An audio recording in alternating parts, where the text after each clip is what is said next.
Hey, this is Black117 here, and today we'll be showcasing our I believe it's a week 5 battle matchup against Blue Potato, or ABP.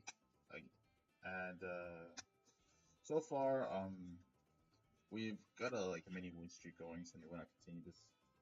And our opponent, I think he hasn't won a single game, but he's played all his games extremely close, so like we still have to play to our outs, or we still have to um try to edge this one out and get a W. So our opponent's been playing to his outs, so that's what I was trying to say there. And he's definitely like despite the lack of wins, he's still doing great in the league. So um in terms of prep, you probably noticed if for those of you who watched from the previous game, you noticed this guy has a Thunderous. Apparently, I think my previous opponent and Blue Potato just happened to trade each other. Instead of Weavile, now he has a Thunderous. So and now we're facing it again this week. So there are some threats against him that I had to prepare for, specifically the Jirachi and the Garchomp. Those I think the three right there, the Jirachi, Garchomp, and Thunderous were the ones I just knew that if I get rid of those three, then I pretty much victory is assured, provided I just play safely or calm, or play with the mons I have on the field. So this week I brought I didn't bring Defog at all. I think I brought a static Zapdos with Toxic. Yeah, it might sound counterintuitive, but Toxic is just there just to weather down his walls. I think he also had he has Blastoise and so do I. Also wears down the Garchomp in case it was defensive somehow. With standard Bolt Beam coverage with T-Bolt at HP Ice, Roost, also Roost, just recovery. I had Static on instead of Pressure because Static helps me in case Jirachi wants to do any flinch shenanigans. And I'm like, alright, so if you want to do that, you could flinch Zapdos and get paralyzed. So yeah. Hydreigon this week is a Scarf because I'd rather not deal with any of his threats in Garchomp or Thunderous or Jirachi. Thunderous, I mean Hydreigon has a good matchup against all three of them. So and it's pretty much a safety net Pokemon. It has standard coverage with Surf and U-turn, so um, not much to say. I will say that aside the fact that he can't paralyze me with Thunderwave, with Prankster Thunderwave, since now in this gen Dark types are immune to any Prankster move, so that's a good thing. So yeah. Pythagoras is defensive this week with I believe is it's just a Calm Mind variant, a defensive Calm Mind variant with just Whisk. I had a Shadow Ball. I wanted to bring Toxic Spikes, but he also had an Ariados, so he could just use that just to pivot around and just remove the T Spikes. It would have been helpful this game though. So, but I felt that this was good enough.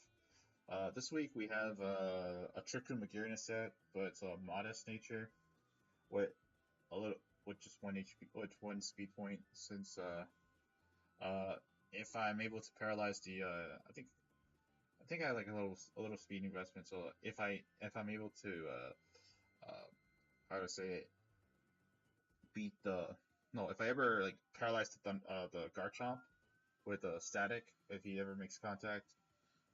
Then the Magir and gets a paralysis, then Magirna will definitely outspeed it and go for the Ice Beam. So Magirna has standard Bolt Beam coverage with the HP Ground, similar to week 2. It's just the EV spread's a little more different, more bulkier on the defensive end. So, but with but like, but with modest nature still. Lastly, we have our Ring mode with Pelipper that's defensive to take on Garchomp and Jirachi. And Swampert, that's Jolly Nature. Just standard stabs with rocks and also I believe was it I think I had Ice Punch just to ensure the knockout onto the Thundurus and Garchomp. So yeah, we'll get onto the battle. So here I decide like my best lead was going to be Zapdos, as like I pretty much have a good matchup against every one of his mons, especially if it's a lead chomp or like he leads like any of these three. Like if Weezing, I could get like good chip damage. So we'll see. Here I go for Zapdos, and he goes for Sideweye. I go for Toxic just to in case he switches to Garchomp or like Blastoise or whatever Thundurus, just to get some chip damage. Here I go for HBIs just to like again get like chip damage onto the potential Garchomp switching, but instead he goes for U-turn and he goes to Weezing. I go for Thunderbolt just to get damage onto the Weezing, and he goes for Sludge Bomb, and it's not doing much, but I know what he's doing. He's trying to get the poison, so that way Zapdos is rendered like useless. Here I try to go for another HP Ice, as I'm trying to my best to get to the Garchomp. I thought he was gonna switch there, so here I go for Roost again, and he goes for Sludge Bomb. He finally gets the poison. Well, it's kind of expected after he goes for that like 3 times. So yeah, I get poisoned there, and it's kind of like great. So here I go for Thunderbolt, and I noticed that the Jirachi is especially defensive, just because like it just eats up the hit, and I'm like, oh great, I can't really stick around here. And he goes for Wish here, and here I decide, you know what, I might as well just go for the burn, just go for Wisp. He goes into Thundurus, and I go for the burn. I get the Thundurus burned, and here I'm not so sure what to do, as I decide, you know what, I'm just gonna Combine up, see how he responds. And here he immediately goes for Nasty Plot, as I go for the Shadow Ball, and it's definitely a 2 kill. The special defense drop doesn't matter there because burn and falling damage attack will definitely kill. Here he gets a Thunderbolt, goes for Thunderbolt, and he gets Paralysis, which kind of matters because it kind of forces me to play a little bit differently, especially around this Garchomp, because as you'll see, he has Substitute, and I'm like, oh great. Like, I thought he would knock me out with Earthquake, but he goes for Substitute, like trying to bank off the Paralysis, so I'm like, oh great. Well, it's a good thing because like I hit, because like he gets a little bit of chip damage, so he goes for Substitute again. Again, like he's at like 51%, so here I decided to like Scald just to remove him out of the sub. I'm thinking he might have like Sword Stance, so yeah. And like, or like maybe like a Rocks. I'm not so sure. Let's say I have to like scout more. Like, Blast. He sends in Blastoise, and he has Rain Dish, so take advantage of my rain, just to recover like 12.5% every turn. And I'm like, oh great. So we go to Zapdos. I wasn't expecting Toxic.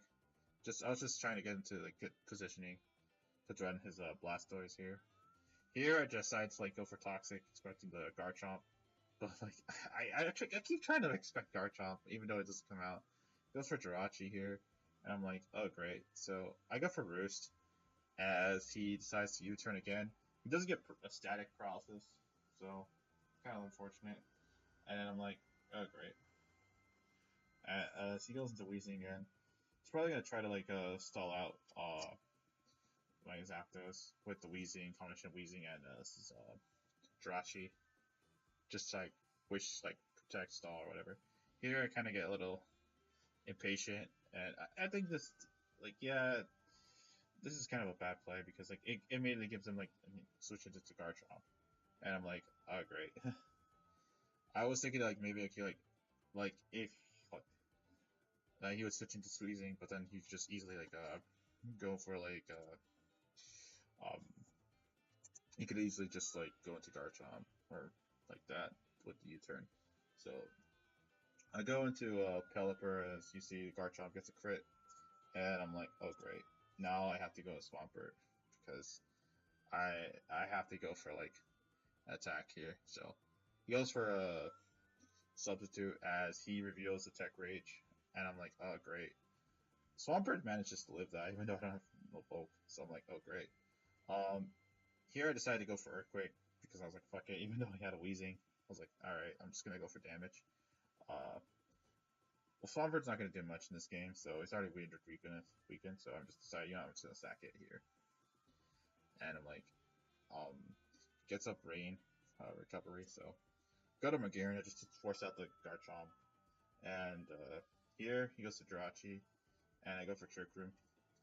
And I do try to like go for HP ground. I realize this is not going to do much damage at all, so I decide, you know what, I might as well just go for the Cofferagus. And like he goes for U-turn, and he is sent into, he goes back into Garchomp, and he's almost back to full, and I'm like, oh great. I'm still faster because this is under Trick Room, and I'm like, I go for Wisp here, attempting to like burn the Garchomp, where I think I should have just went for the Paint Spit just to get a little bit of recovery.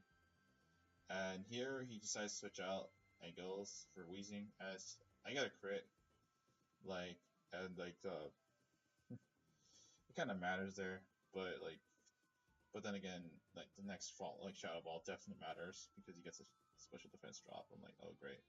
Yeah, I don't think he expected that. So Cofferagus is like able to stick around long enough to get another kill, which is kind of unexpected. It gets rid of the Wheezing, so that's kind of like good, I guess, but whatever, because Garchomp's gonna go in, and now I'm like, oh great, I gotta switch out, so I don't want to play around with paralysis, so like hack, so I'd rather just switch out and not risk it. So I know he's gonna like maybe set up or whatever with Swords Dance, so I'm like, alright, I'm gonna go for HP Ice.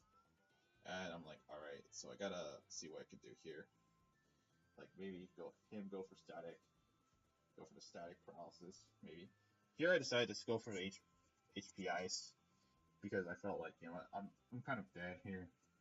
I kind of have to hope that if I get static paralysis, or like Scarf Hydreigon with like Dragon Pulse could just beat the Garchomp. So, but then again, it's gonna be like a weird game of 50-50s there. That was technically a 50-50 right there, since like, though even though I think he probably should have just went for like the Dragon Claw, though he'd probably risk like not getting static there. So yeah, he goes for Dragon Claw, and I don't get a static paralysis, which is kind of a bummer.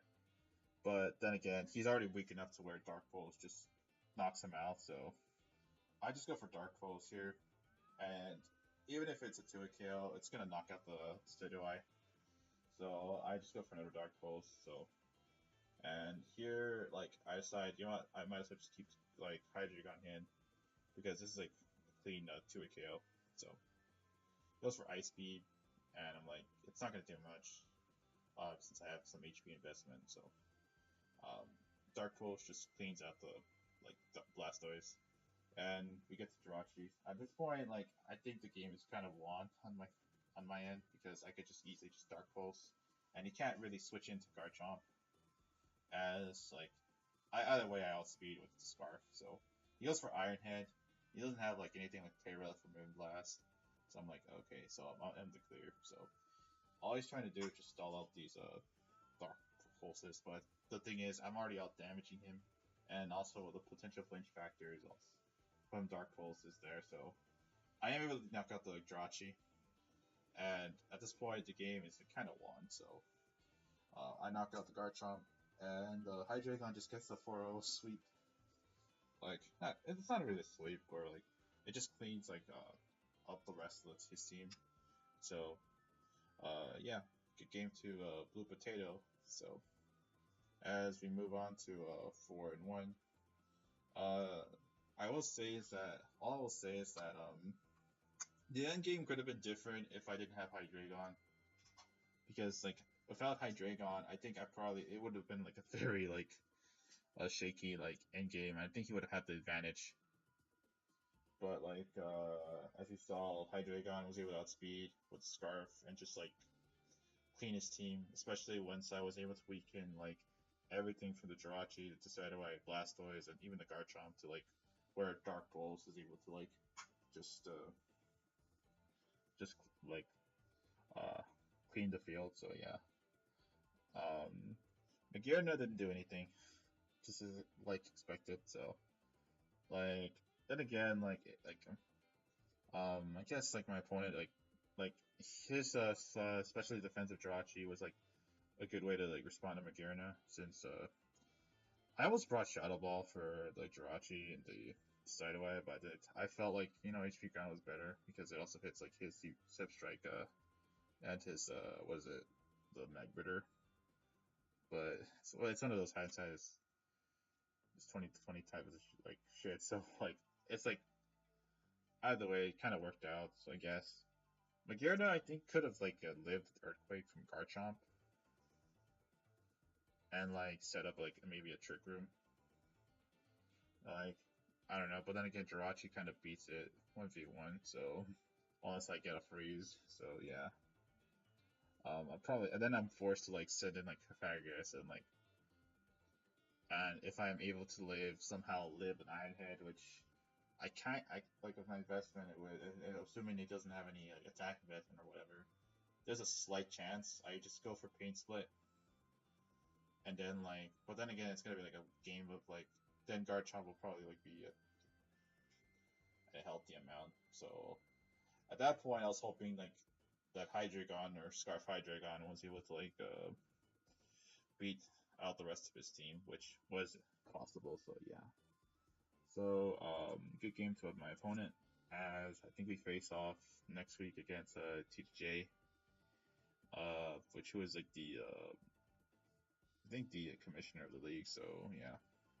So hope you guys like this video. Um, until then, I'll see you guys next time.